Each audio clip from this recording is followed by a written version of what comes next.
আলাইকুম। আজকে সারাদিন এই দাম দিয়ে কাজ করব, আর এই কাজ করার পর আজকে সারাদিনের বেতন কত টাকা দিবে তা শুনেন ভাইয়ের কাছ থেকে।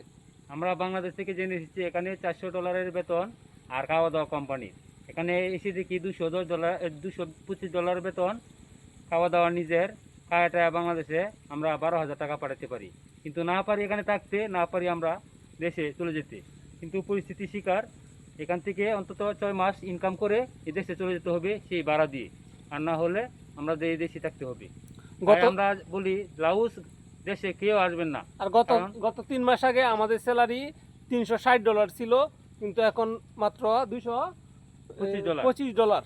আরো ডলার কমিয়ে আরো দিছে। কমবে, কাজ নাই। আজকে 17 দিন যাবৎ বসা, আজকে প্রথম দিন আবার কাজে নামাইছে। কিন্তু এখানে থাকতে পারবো, খাইতে পারবো, কিন্তু টাকা বাড়িতে পাঠাতে পারবো না।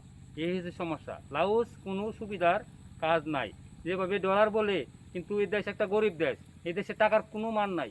তাই আমরা বলি যে বাংলাদেশি বাসীরা আবার আসবেন দালালের কপরে পড়ে, যে $400-400, কিন্তু এই দেশে কিন্তু আইসা সে কিছুই পাবেন না। সেখানে স্টিকার ভিসা মানে একটা সাপ্লাইর ভিসা, এই বিষয়ে কোনো কিছু করা সম্ভব নয়, কোনো আকামা নাই, কোনো কিছুই নাই। তাই আমি বলি, অনুরোধ করে বাংলাদেশ থেকে কেউ স্টিকার ভিসারে লাউস দেশে আসবেন না। বিশেষ করে কলা বাগান, যেটাই হোক, সবই অবস্থা খারাপ।